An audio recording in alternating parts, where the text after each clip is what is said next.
Oi, meu nome é Eric Bastos, eu tenho 31 anos e eu sou pesquisador na área química.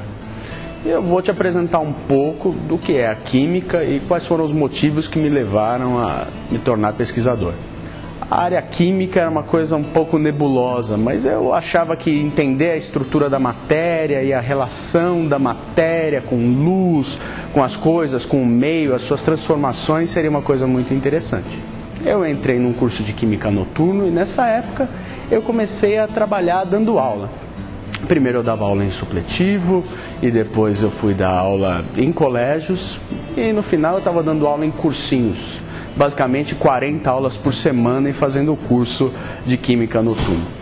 Quando eu entrei, química mesmo era muito pouco. Eu tinha cálculo, eu tinha física, eu tinha muita geometria, mas química, daquela forma como a gente imagina, dentro de um laboratório, com as coisas acontecendo e aquela coisa dinâmica, no começo foi uma coisa meio distante de mim. Mas depois, com o passar do tempo, a gente começa a ver que você tem que ir devagar. E aí eu comecei a achar realmente que eu tinha me decidido pela direção certa. Nesse ponto, eu comecei a fazer iniciação científica. Iniciação científica é um passo muito importante se você quer se tornar um cientista. Você precisa ter um contato com um problema real. Na iniciação científica você trabalha com coisas mais braçais. A parte intelectual você vai desenvolver com o tempo.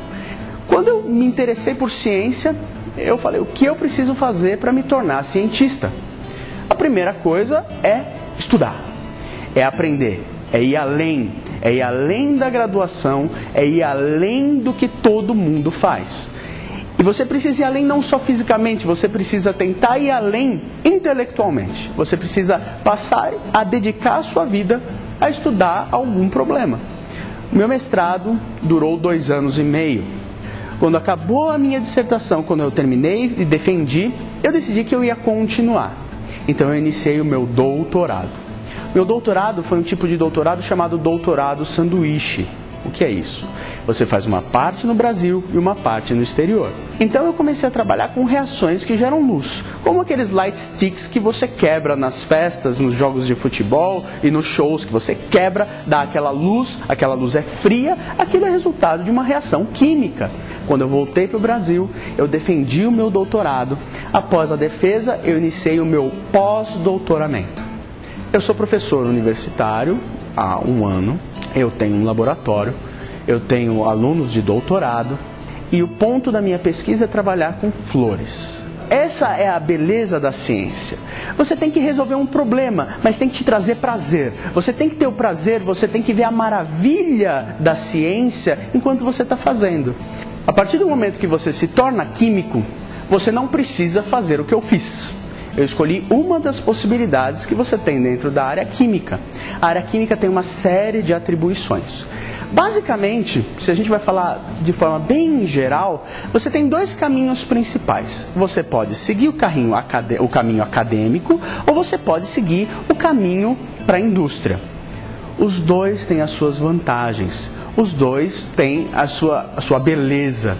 Se você tem essa curiosidade por tudo, você quer entender como as coisas funcionam, você quer explicar para os outros como as coisas funcionam, e você tem essa perseverança de acordar no dia seguinte quando tudo dá errado, vem para a academia. Isso é a beleza do químico, é entender a base molecular e fazer as transformações.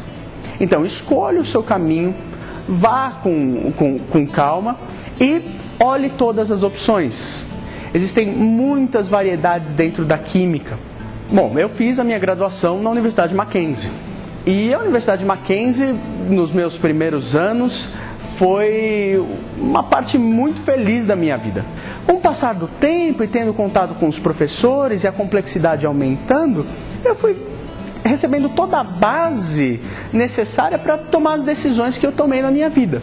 As pessoas que estão ali, a estrutura da universidade, o ambiente universitário contribuíram para a minha formação de forma muito importante.